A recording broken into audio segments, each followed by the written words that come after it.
Assalamualaikum warahmatullahi wabarakatuh. Salam guru penggerak. Apa kabar Bapak dan Ibu guru hebat di seluruh Indonesia?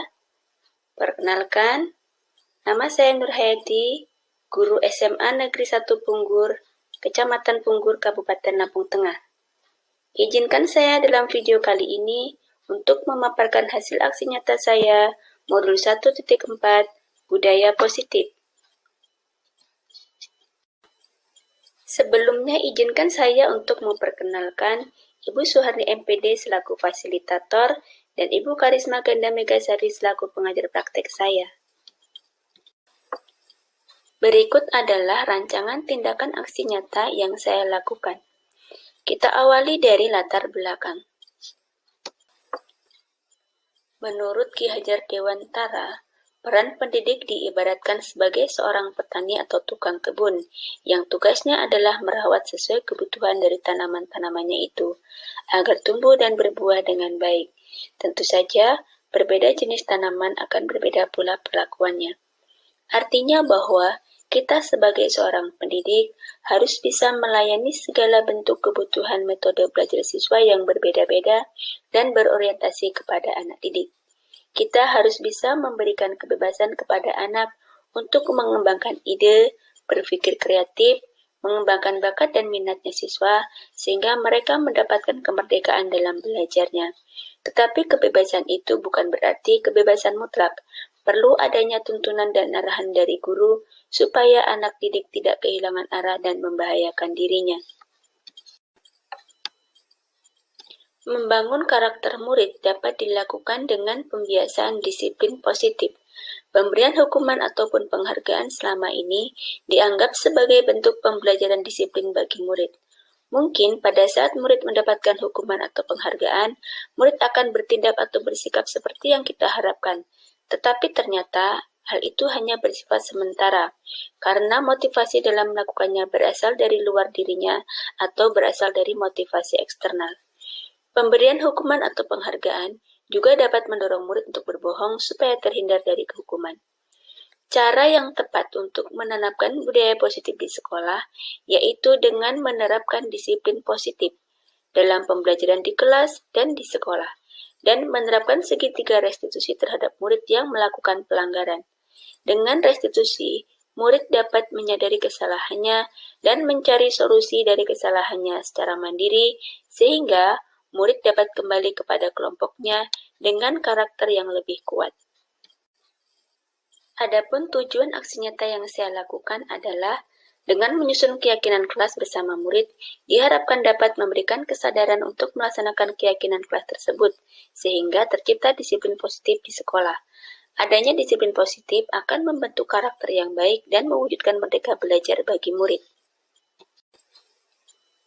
Tolak ukur dari kegiatan aksi nyata saya ini yaitu terbentuknya keyakinan kelas melalui kegiatan menyusun kesepakatan kelas yang dilakukan bersama peserta didik, dan peserta didik dapat menerapkan dan menjalankan keyakinan kelas yang telah dibuat.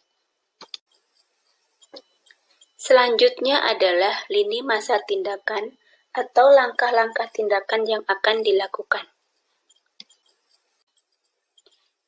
Yang pertama adalah merancang aksi nyata, yaitu dengan menghadap pimpinan dan menyampaikan rancangan tindakan aksi nyata yang akan saya lakukan terkait penerapan disiplin positif di sekolah.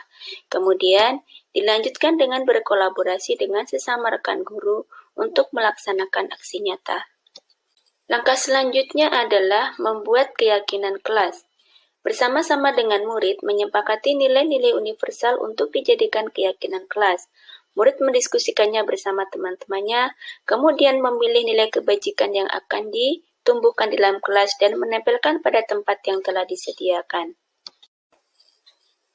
Langkah selanjutnya adalah melakukan diseminasi atau pengimbasan, yaitu dengan berbagi pemahaman budaya positif dengan rekan guru tentang budaya positif menyusun keyakinan kelas dan penerapan segitiga restitusi. Kemudian dilanjutkan dengan memantau, merefleksi, dan mengevaluasi keyakinan kelas yang telah dibuat. Berikut adalah dokumentasi pelaksanaan aksi nyata saya. Assalamualaikum warahmatullahi wabarakatuh.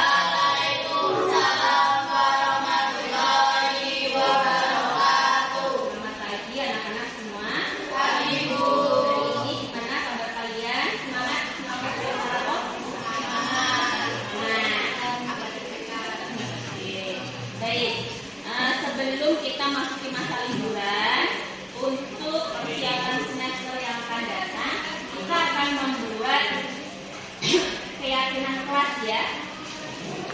Keyakinan kelas itu maksudnya nilai-nilai kebaikan apa yang akan kita hidupkan di kelas kita.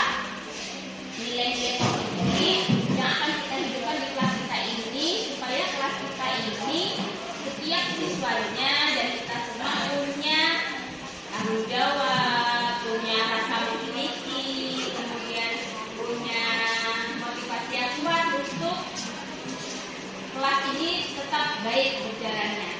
Oke, kalian bersedia membuat kesepakatan atau keyakinan kelas ke depannya? Bersedia. Kalian boleh menuliskan apa-apa saja kebaikan-kebaikan yang kalian harapkan di kelas ini di keynote ini ya. Kalian pengennya di kelas ini tuh seperti apa? Akan tumbuh yang bagaimana di kelas ini? Akan tumbuh sikap-sikap baik seperti apa? Akan tumbuh sikap baik yang bagaimana? Paham? Nah nih, kalian ingin di kelas ini kita punya sikap saling menghargai, atau punya dan kebaikan apa lagi, misalkan kelas ini yang ingin kalian tumbuhkan kekeluargaan, boleh, yang penting nilai-nilai positif. Silakan dituliskan di sini ya, satu anak boleh memberikan 2 atau 3 nilai kebaikan yang kalian harapkan di kelas ini tumbuh nantinya. Oke? Nanti berpikir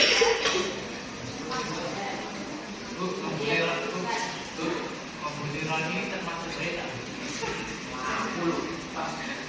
nanti siapa? Kalau ini kan beda. Kalau mau buat Kalau ini kan jangan. kalian silakan tuliskan harapan-harapan kalian di kelas ini. Kebaikan apa yang kalian harapkan untuk kelas ini ya.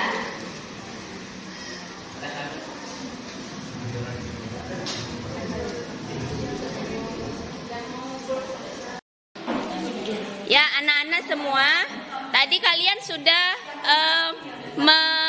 memilih nilai-nilai kebajikan apa yang akan kita tumbuhkan di kelas ini ya. Coba silakan sebutkan salah satunya, coba dari baris kanan. Dera apa Dera? Oke, silakan ditempelkan. Berikutnya. Terciptanya kerjasama. Oke, tuh tempelkan. Lanjut. Tumbuhnya rasa saling menghargai antar sesama. Oh ya, oke, silakan ditempel. Ada lagi yang berbeda? Ya, tempelkan. Rasakan lebih nyaman jika ada AC. Oh, oke, ya, boleh. Tempelkan.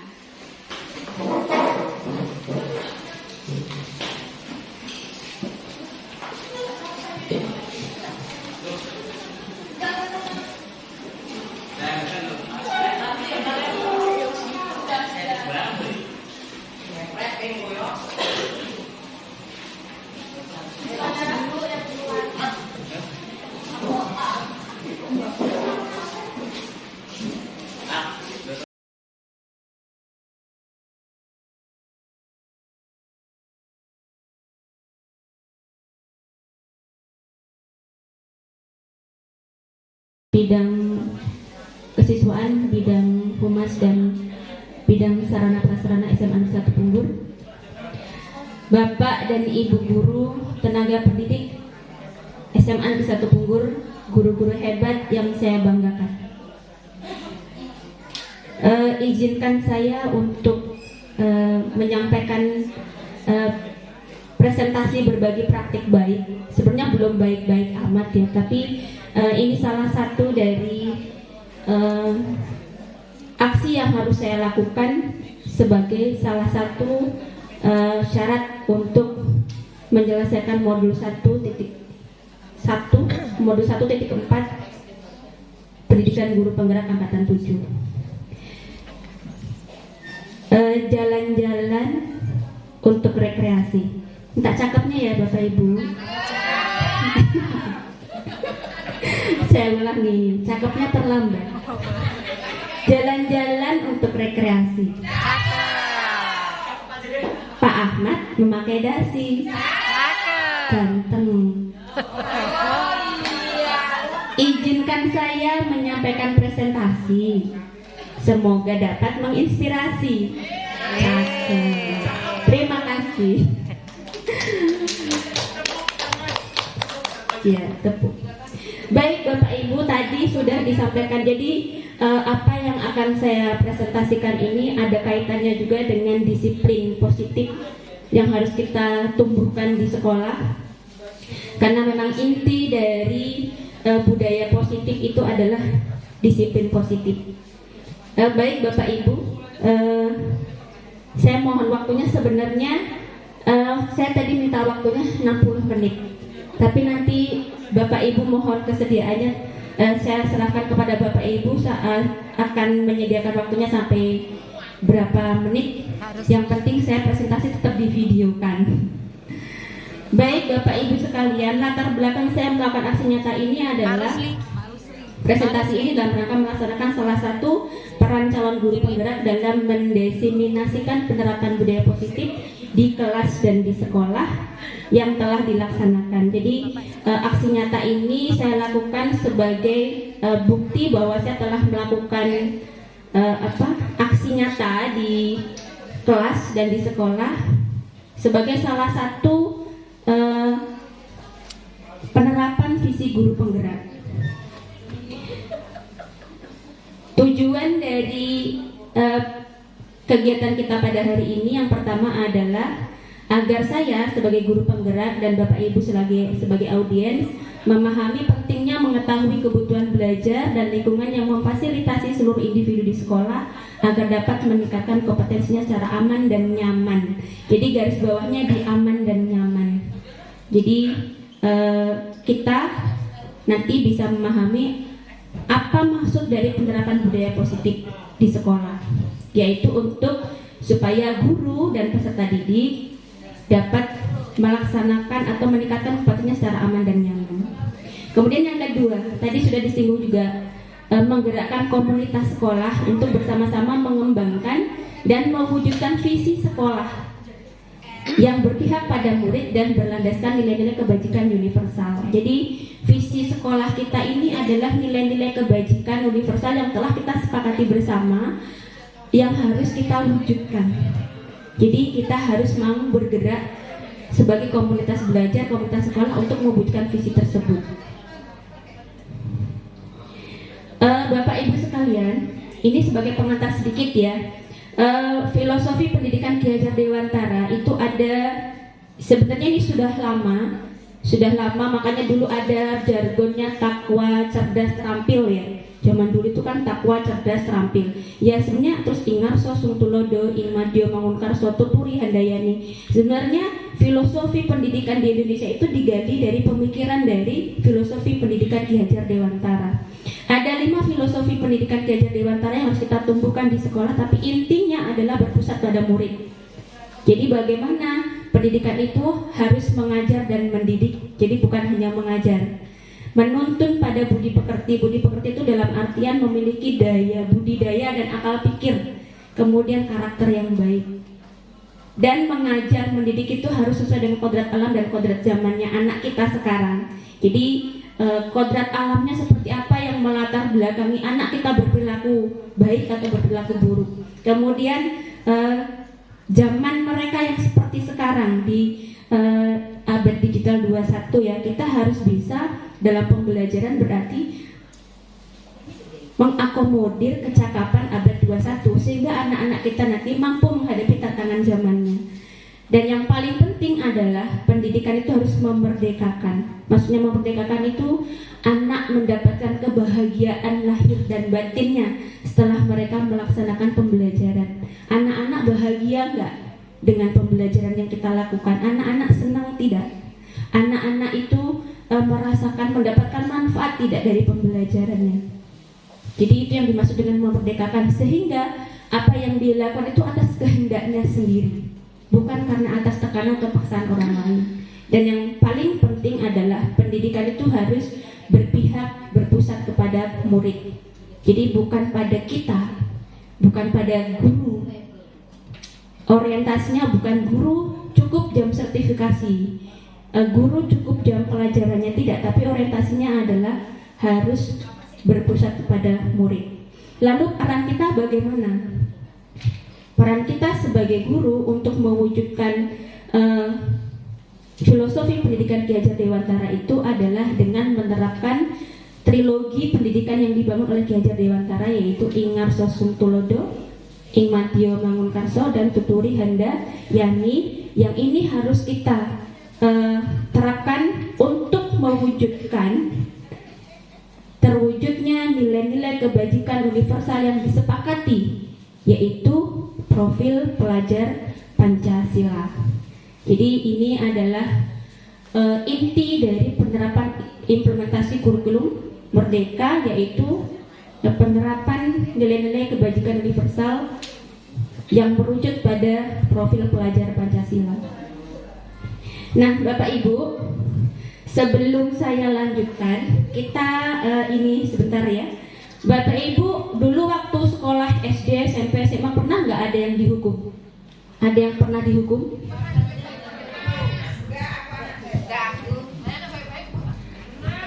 Saya pernah dihukum karena terlambat masuk sekolah. Telapak tangan saya dipukul pakai penggaris kayu. Jadi karena terlambat, kemudian dihukum dengan dipukul pakai penggaris. Yang ibu ingat dari hukuman itu, ibu sadar dengan hukuman dengan kesalahannya, atau yang diingat sampai sekarang hukumannya? Hukumannya. Itu bisa merubah perilaku Bu Prati nggak waktu dulu? Setelah dihukum itu terus besoknya masih terlambat apa enggak? Enggak, karena takut dipukul. Oke. Baik. Jadi menurut Bapak Ibu, seperti contoh yang dilakukan, yang dirasakan Bu Prati tadi, menurut Bapak Ibu setuju atau tidak kalau hukuman itu dapat mendisiplinkan?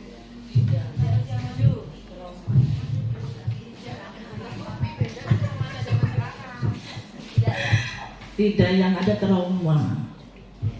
Jadi menurut Bu Titin, hukuman itu tidak mendisiplinkan ya? Berarti tidak setuju kalau hukuman itu mendisiplinkan. Gimana Bu Minta? Karena kalau anak zaman sekarang itu beda sama anak zaman dulu. Kalau dulu mungkin kalau dikasih hukuman takut, tapi kalau anak sekarang malah malah dendam Bu sama gurunya. Berarti setuju nggak kalau hukuman itu mendisiplinkan? Yang dipilih lagi hukumannya itu nggak yang memukul atau mengapa, itu mungkin pintar-pintar gurunya aja untuk mencari hukuman seperti apa yang cocok. Berarti masih ragu-ragu ya, mendisiplinkan atau enggak? Tergantung jenis hukumannya, begitu ya? Oke. Kemudian yang kedua, apakah pemberian hukuman positif, umpamanya tadi Bu Prati terlambat masuk kelas, terlambat masuk sekolah, terus dihukum dengan suruh baca buku, suruh ngeresum, itu kan hukumannya menurut kita positif ya, kan disuruh baca. Menurut Bapak Ibu, hukuman yang seperti itu, memberikan hukuman positif itu, apakah dapat mendisiplinkan atau tidak? Saya Bu Mai, karena Bu Mai yang sering menangani anak. Bismillahirrahmanirrahim.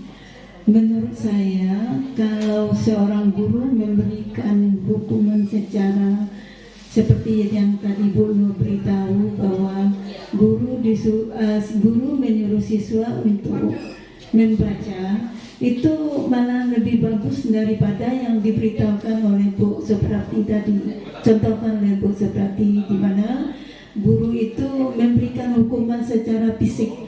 Karena biasanya kalau kita sebagai guru memberikan hukuman secara fisik, itu traumanya lama sekali bagi si anak. Dan lebih baik kalau kita memberikan yang mungkin sebutannya bukan hukuman, tetapi sesuatu hal yang sifatnya positif. Jadi seperti yang dikatakan tadi, bahwa kalau guru menyuruh siswa untuk membaca lebih banyak tentang suatu hal yang apalagi berkaitan dengan pelajaran yang dipegangnya, maka itu akan lebih positif dan baik untuk perkembangan diri si anak didik itu. Terima kasih Bu Mai.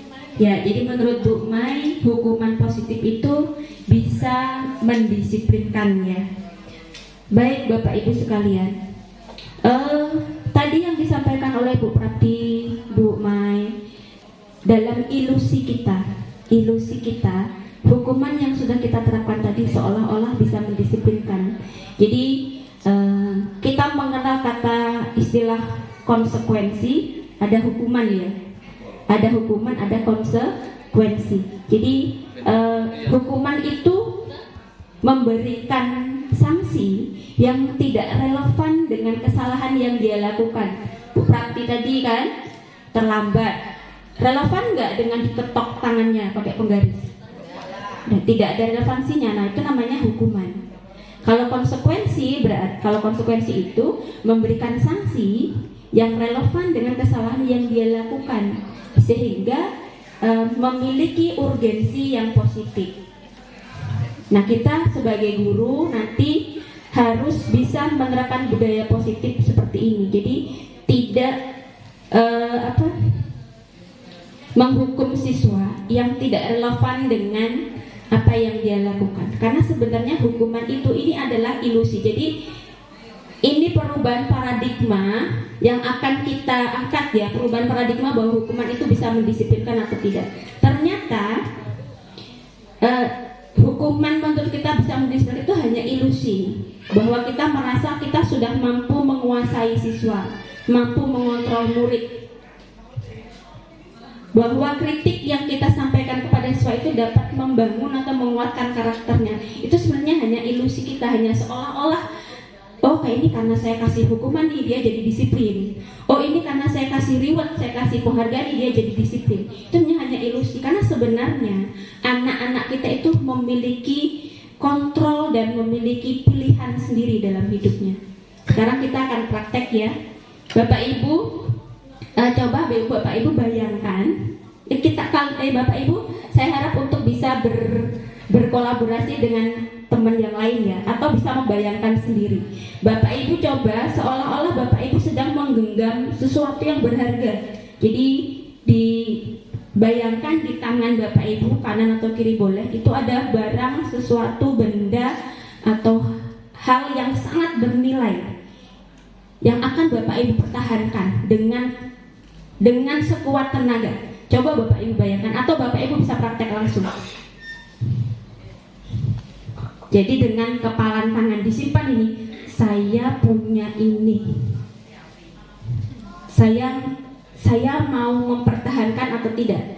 Kemudian ada orang, bayangkan, ada orang yang ingin mengambil barang benda yang Bapak Ibu genggam tadi. Bapak Ibu genggam, boleh merem Bu. Boleh merem, boleh sambil pokoknya sambil ini ya, dibayangkan.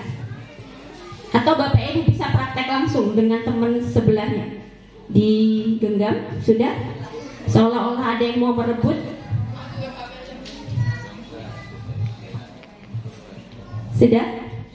Pokok direbut ini, pokoknya jangan sampai pokoknya. Sudah dibayangkan? Oke, sudah ya. Bu Susi, apa yang terjadi? Ibu Susi buka nggak genggaman tangannya? Ya kalau itu barang kesayangan kita atau kesukaan kita, tentunya ya kita pertahankan. Jadi nggak saya buka. Meskipun dia kuat ya saya tetap melawan. Iya, saya melawan, tetap melawan. Saya iming-imingi? Enggak. Enggak. Orang. Enggak. Jadi direbut dengan paksa, dengan berbagai upaya, dengan kekuatan, nggak mau, diiming-imingi dengan sesuatu yang lebih berharga pun enggak. Oke. Berarti kontrol dirinya kuat ya. Ada yang lain? Oke, jadi dari gambaran Bu Susi tadi, Sebenarnya siapa yang bisa mengontrol diri kita? Diri kita sendiri. Jadi ketika anak itu dia melakukan kesalahan, kemudian dia dihukum, menerima hukuman, itu karena dia memang memilih untuk menerima hukuman itu gitu. Bukan karena tumbuhnya kesadaran dalam dirinya. Jadi saya tadi membayangkan ketika saya menggenggam sesuatu yang berharga itu, ketika nanti kalau suatu saat ketika kita mau melepaskan itu kan pilihan kita. Kita tahu mau terus menggenggam itu kan juga pilihan kita. Nah, pilihan itulah yang menjadi motivasi. Menjadi motivasi di dalam diri kita. Kalau kemudian kita memilih untuk melepaskan, berarti ada motivasi ekstrinsik dari luar yang memaksa kita untuk melepaskan. Kalau kemudian kita memilih nggak apa-apa lah, kasihan teman saya mau kok kepengen, terus kita melepaskan, berarti itu ada motivasi intrinsik dalam diri kita. Nah, jadi itu yang disebut tadi, kenapa kok hukuman itu ternyata tidak mendisiplinkan, hanya ilusi kita. Karena ternyata murid kita itu punya kontrol dalam dirinya, dan mereka punya pilihan-pilihan untuk sama seperti kita, punya pilihan untuk baik atau buruk, mempertahankan atau melepaskan. Seperti itu. Baik, nah lalu bagaimana kaitannya dengan disiplin positif? Dikaitkan dengan teori kontrol, teori pilihan, dan teori motivasi. Jadi motivasi itu ada motivasi intrinsik, ada motivasi ekstrinsik. Yang kedua-duanya ini bisa mendorong seseorang melakukan sesuatu. Tapi setiap perilaku itu pasti punya tujuan. Setiap perilaku pasti punya alasan. Ketika anak melakukan kesalahan, dia ditanya, pasti punya alasannya. Kenapa kok terlambat? Oh, karena bangunnya kesiangan. Kenapa bangunnya kesiangan? Karena begadang. Kenapa begadang? Karena bantu orang tua. Karena di rumah ada hajatan. Karena di rumah ada sesuatu. Sebuah perilaku itu ada alasan dan ada tujuan. Nah, makanya ketika kita menghadapi suatu persoalan dari siswa, kita harus tahu apa kebutuhan anak. Ada 5 kebutuhan dasar manusia ya. Ini kayaknya guru BK paling pinter ini. 5 kebutuhan dasar manusia itu yang itu dibutuhkan oleh anak didik kita, yaitu kebutuhan untuk mempertahankan hidupnya, mendapatkan kesenangan, kemudian mendapatkan diterima, dicintai dan diterima, kemudian penguasaan dan kebebasan. Jadi anak itu melakukan sesuatu karena didorong oleh kebutuhan yang ada dalam dirinya. Ketika anak di sekolah, misalkan di kelas, pernah Bapak Ibu waktu ngajar anak tidur? Nah. Jadi yang dia butuhkan apa? Ya, yang dia butuhkan adalah ketika coba kalau anak kita nemui di kelas nih, kita lagi ngajar anak tidur, kira-kira yang dia butuhkan apa? Kesenangan, kebebasan, diterima, dicintai, kebutuhan mempertahankan hidup, atau penguasaan? Penguasaan itu dia ingin diakui eksistensinya. Nah, itu penguasaan diterima, dicintai. Jadi ketika kita melihat kasus anak, kita harus bisa melihat apa kebutuhan yang mendasari anak itu melakukan perilaku tersebut. Nah, jadi yang saya sampaikan tadi ada teori kontrol, teori pilihan, teori motivasi, kemudian 5 kebutuhan dasar manusia ini nanti akan kita terapkan dalam membangun disiplin positif di sekolah kita atau di kelas kita. Jadi disiplin positif di kelas dan di sekolah. Kita awali di kelas dulu, dari yang paling dari kelas dulu ketika dalam pembelajaran. Jadi apa yang dimaksud dengan disiplin? Menurut Bapak Ibu, disiplin itu apa?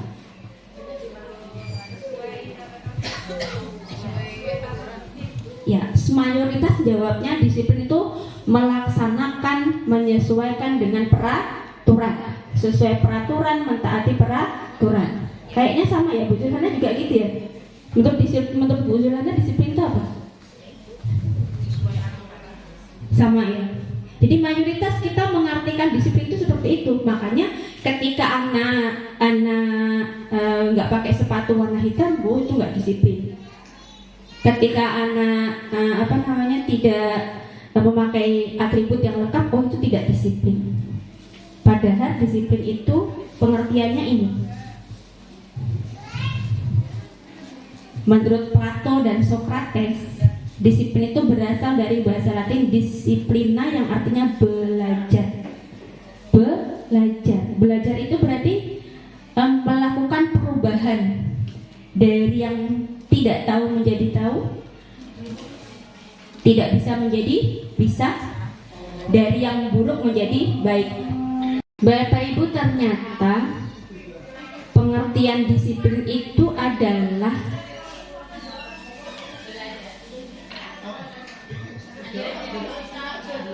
ketika seseorang itu mampu menggali potensinya menuju sebuah tujuan apa yang dia hargai dan apa yang dia yakini.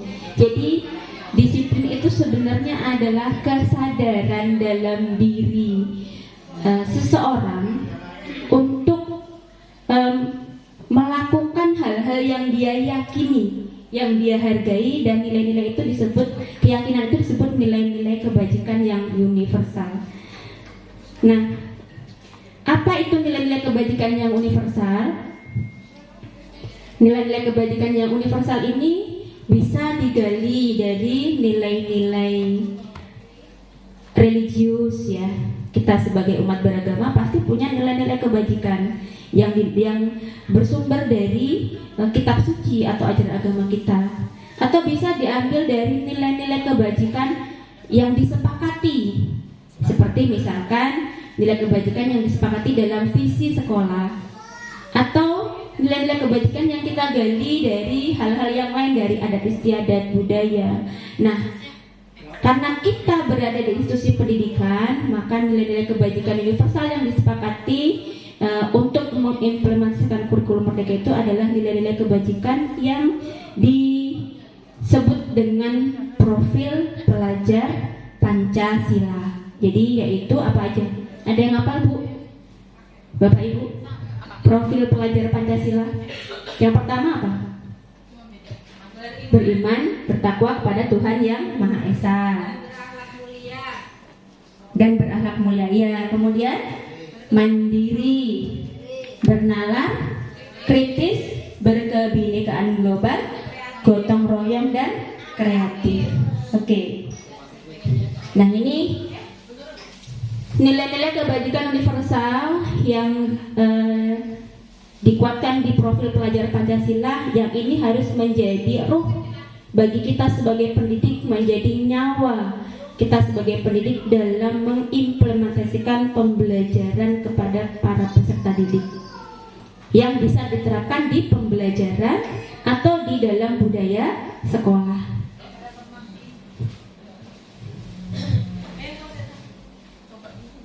Bapak Ibu sekalian, bagaimana cara kita menerapkan disiplin positif? Saya akan bukakan dulu.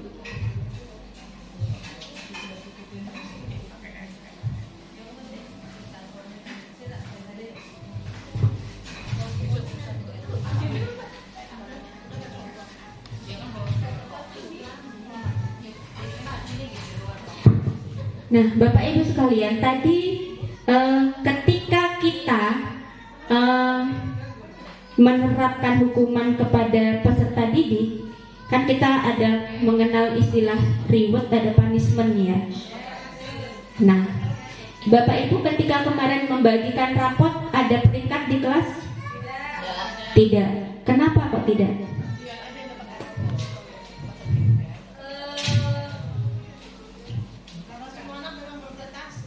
Karena semua anak berprestasi, karena semua anak itu berpotensi baik.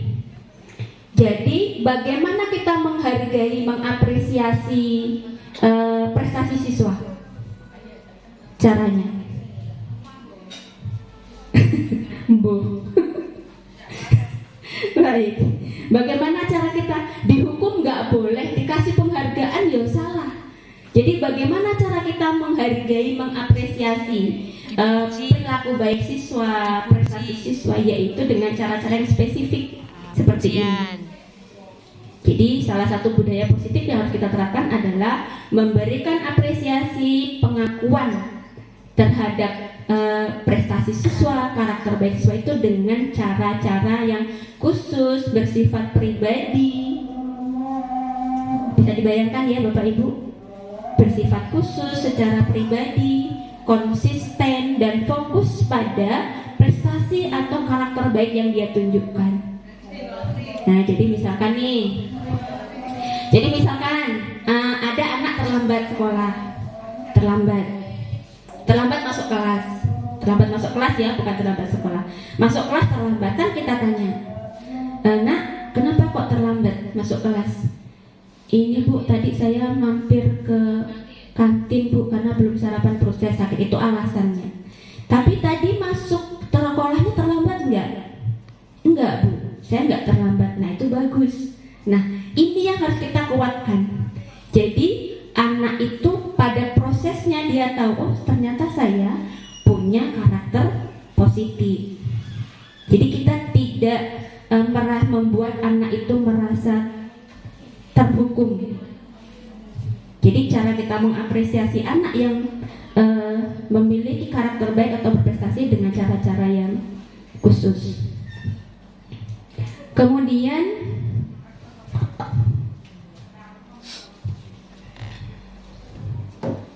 saya lanjut, ini saya lewatin aja biar. Nah, coba Bapak Ibu. Tadi ada hukuman, ada konsekuensi ya. Coba Bapak Ibu yang mau jawab, ada nggak nih? Ada tindakan guru, contoh nih, mencatat 100 kali di dalam buku kalimat saya tidak akan terlambat lagi karena terlambat ke sekolah. Jadi kita memberi hukuman kepada anak dengan cara anak itu suruh nyatet, saya tidak akan terlambat lagi sebanyak 100 kali. Itu hukuman atau konsekuensi? Hukuman atau konsekuensi? Hukuman? Konsekuensi? Hukuman. Oke, hukuman. Karena tidak ada relevansinya dengan apa yang kesalahan yang dia lakukan. Lari mengelilingi lapangan basket 2 kali karena terlambat hadir di sekolah. Hukuman. Oke. Menggantikan kertas tugas teman yang telah dicoret-coret. Konsekuensi. Ya, betul. Jadi menggantikan kertas tugas teman yang telah dicoret-coret.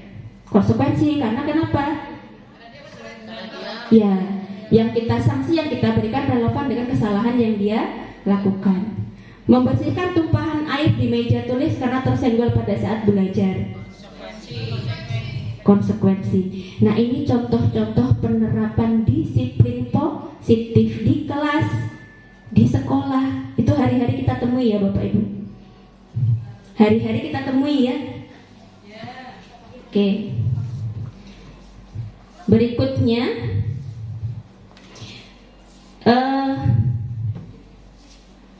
cara untuk mendisiplinkan siswa ketika siswa melakukan kesalahan atau melanggar keyakinan kelas bisa dilakukan dengan menerapkan segitiga restitusi.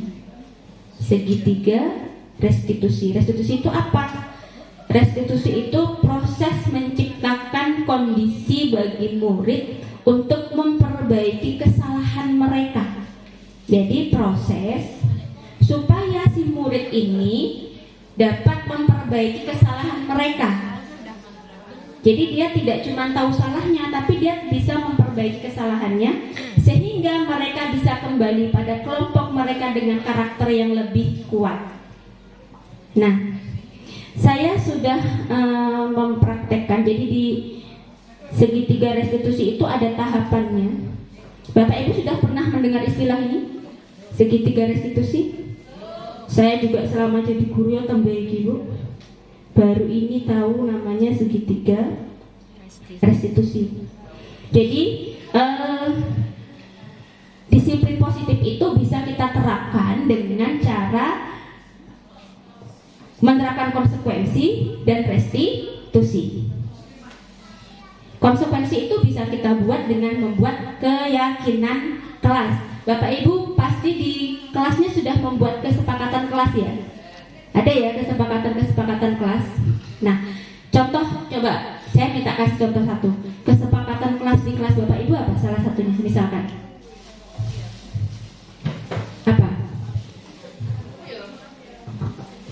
Kesepakatan kelas di kelas yang Bapak Ibu buatnya sudah buat. Kesepakatan kelas ya Bu. Ya, yang pertama itu jika mereka tidak bisa berangkat sekolah, misalkan izin atau sakit, itu wajib memberitahu atau membuat surat dan suratnya dikirimkan ke sekolah. Kemudian yang kedua kita untuk pengurus kelas Membuat surat izin apabila tidak masuk sekolah. Jadi jangan sampai tidak ada kabar sama sekali seperti itu. Kemudian yang kedua selama proses pembelajaran mereka harus disiplin gitu ya, menerima pelajaran. Kemudian ketika pelajaran tidak tuntas segera menuntaskan. Kemudian ada kesepakatan tentang kas kelas juga ya, kas kelas disepakati kas kelas itu berapa per minggu atau seminggu berapa kali, seperti itu. Antara seperti itulah kurang lebihnya. Terima kasih Bu Lucy. Jadi di kelas Bu Lucy ada kesepakatan kelas yang sudah disepakati bersama di kelas itu. Nah, kita selama ini menerapkan kesepakatan kelas itu isinya peraturan ya. Nah seharusnya kalau peraturan itu kan jadinya banyak ya.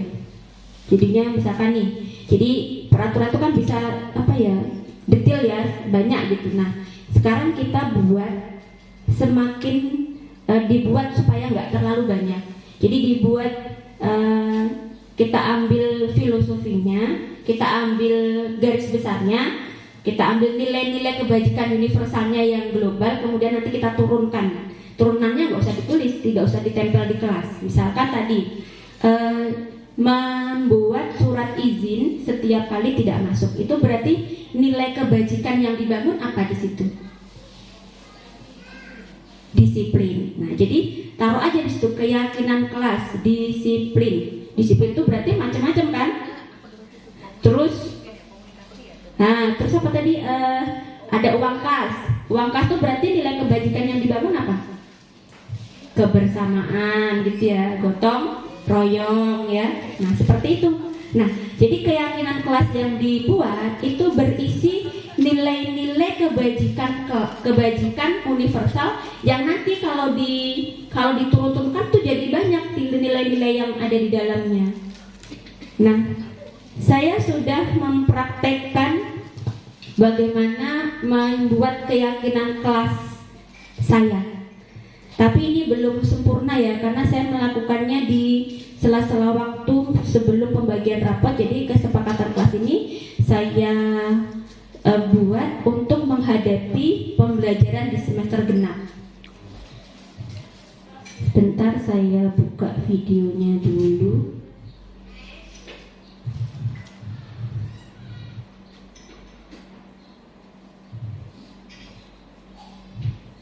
Tapi ini kayaknya nggak ada suara ya nanti karena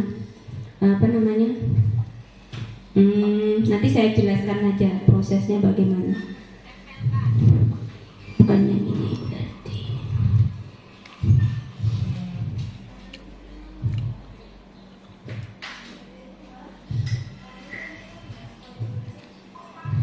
Oh, ini segitiga. Saya harus menampilkan video ini ya Bapak Ibu di presentasi saya.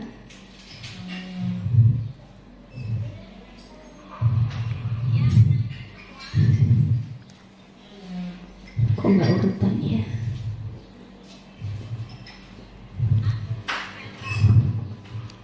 Ya, jadi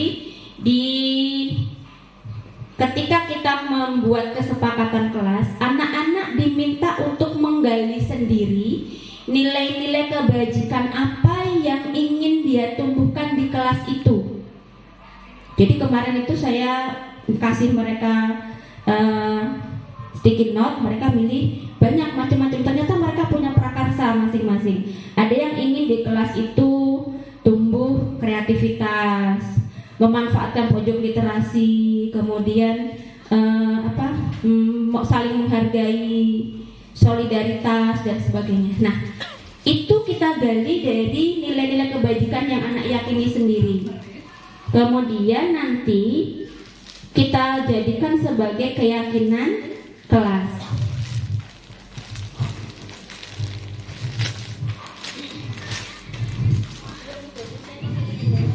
Nah, ini proses untuk memilih keyakinan kelas mana yang akan disepakati bersama. Jadi dari berbagai gagasan tadi, kemudian disepakati, dimusyawarahkan di kelas itu, kesepakatan mana yang akan dijadikan sebagai keyakinan di kelas itu. Nah, jadi sederhana sebenarnya, tetapi ini bisa diterapkan di kelas kita, sehingga nanti ketika anak melakukan suatu pelanggaran, kita bisa mengembalikan kepada keyakinan kelas yang sudah kita buat. Jadi beda dengan peraturan kelas ya, sedikit berbeda. Jadi kalau keyakinan kelas itu yang kita tampilkan adalah nilai-nilai kebajikan universal yang kita bangun. Bapak Ibu boleh menurunkan dari dimensi yang ada di profil pelajar Pancasila.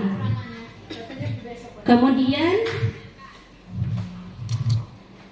bagaimana cara menerapkan segitiga restitusi? Menyelesaikan kasus bentar.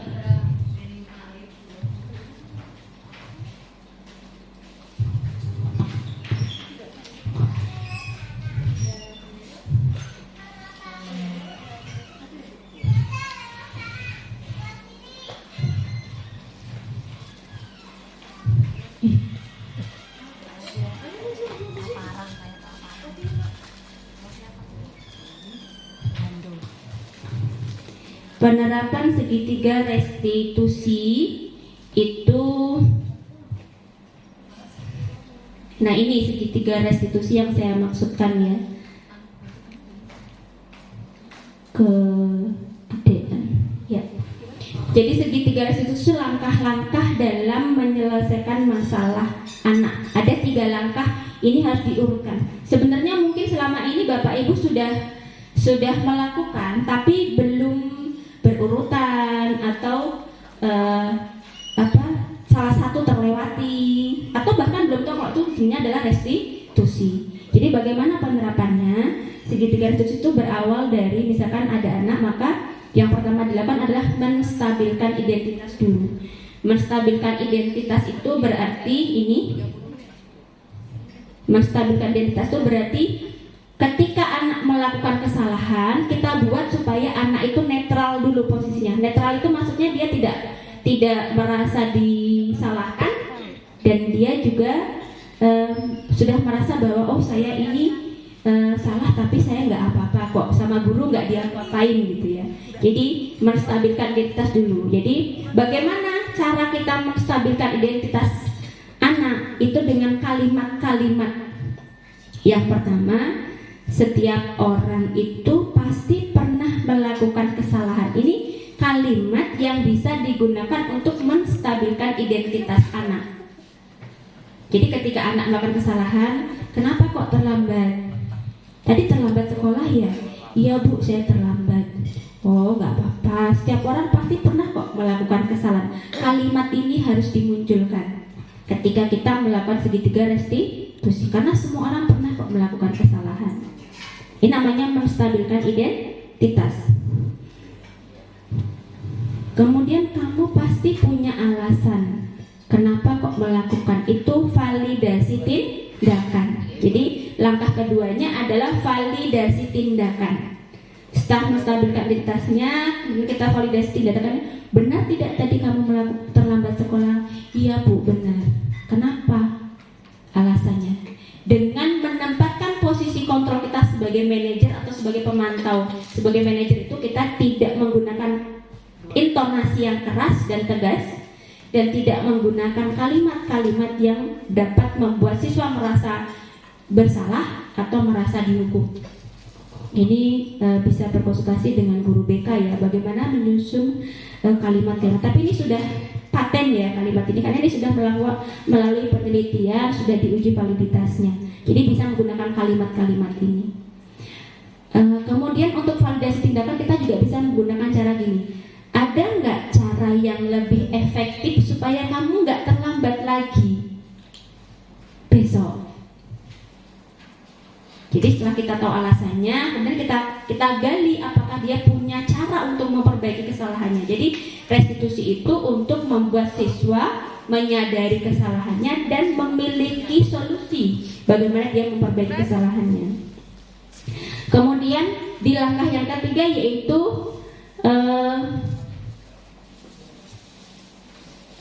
apa ini yang ketiga?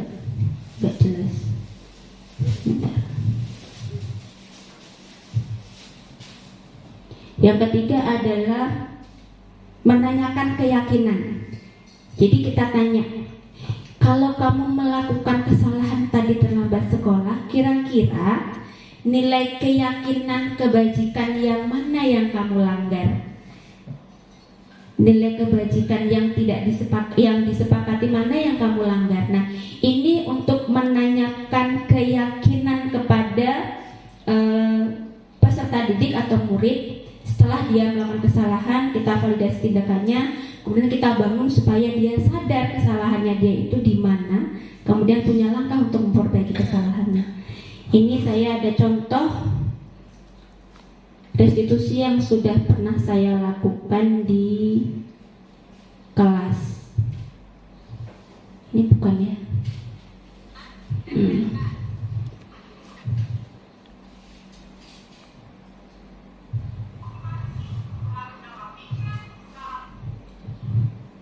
Tidak ke ini. Oh, di sini aja. Saya ambil dari video saya yang lain.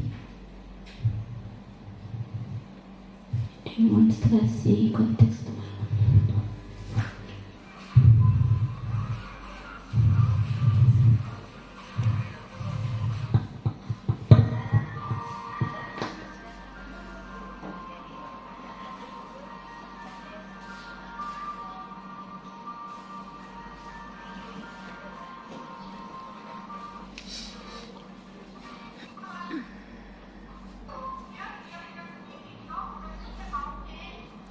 Nah, ini contoh demonstrasi yang saya lakukan dalam menerapkan segitiga restitusi dalam menangani kasus pelanggaran yang dilakukan oleh anak. Nah, ini langkah-langkahnya. Kalimatnya nggak jelas ya. Jadi yang pertama, guru menstabilkan identitas dulu.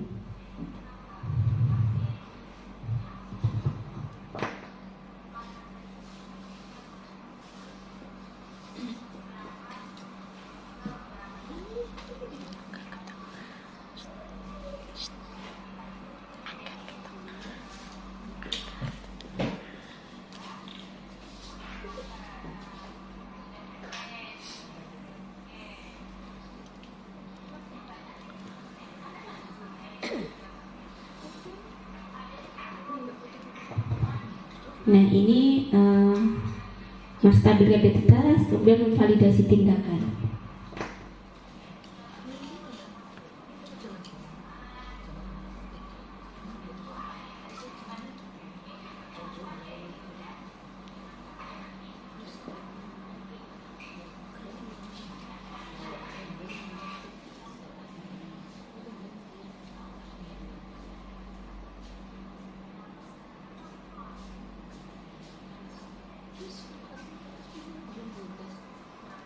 Mohon maaf, suaranya tidak seberapa jelas.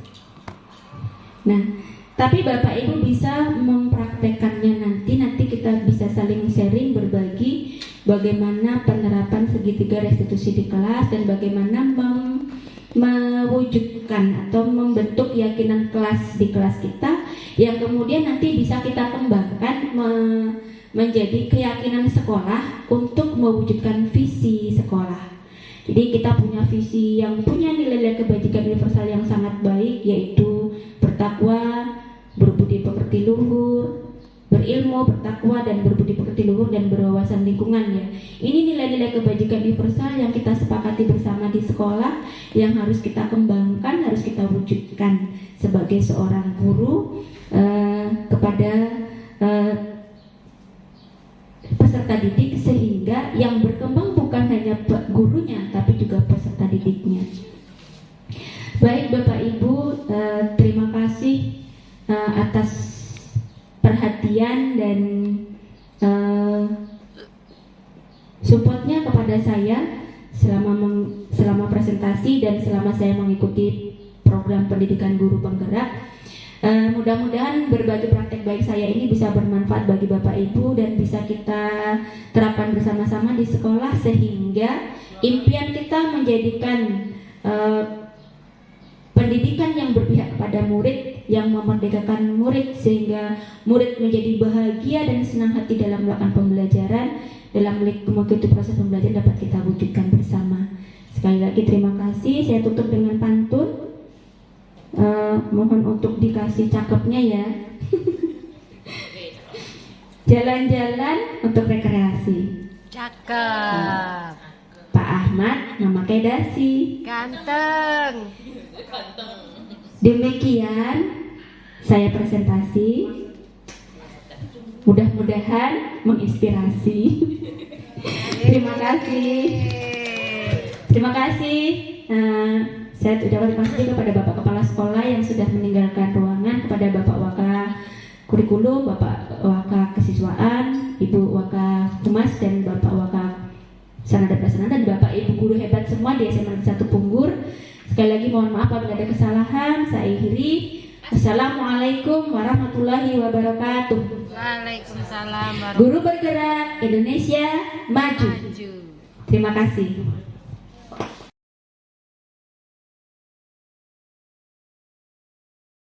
Assalamualaikum warahmatullahi wabarakatuh. Saya Elina Indika Putri, Ketua Kelas 10-7 dari SMA Negeri 1 Punggur. Saya sangat mengapresiasi penyusunan keyakinan kelas yang telah dibuat dan disepakati bersama di kelas kami, yang dibimbing oleh Bu Nur Hayati sebagai wali kelas. Karena dengan keyakinan kelas tersebut, kami dapat menerapkan kedisiplinan, tanggung jawab, membangun kebersamaan, dan saling menghargai di kelas kami dengan kesadaran kami sendiri. Terima kasih Bu Nur Hayati. Wassalamualaikum warahmatullahi wabarakatuh.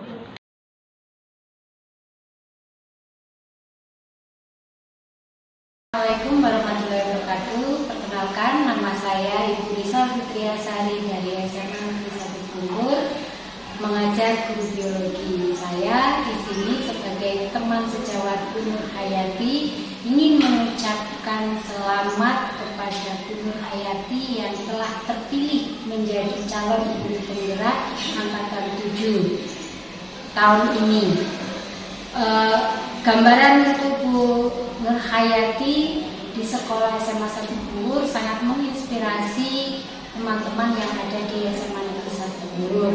Apalagi sejak Bu Nur Hayati ini terpilih menjadi guru penggerak, dia bisa menginspirasikan bahwasanya saat pembelajaran bisa mencontohkan, bisa memberikan gambaran kepada teman-temannya dalam metode-metode pembelajaran yang telah diterapkan, disampaikan oleh Bu Nur. Saya ucapkan selamat kepada Bu Nur Hayati yang sudah lolos dalam seleksi calon guru penggerak. Mengenai kegiatan berbagi budaya positif ini, menurut saya sangat menginspirasi sekali.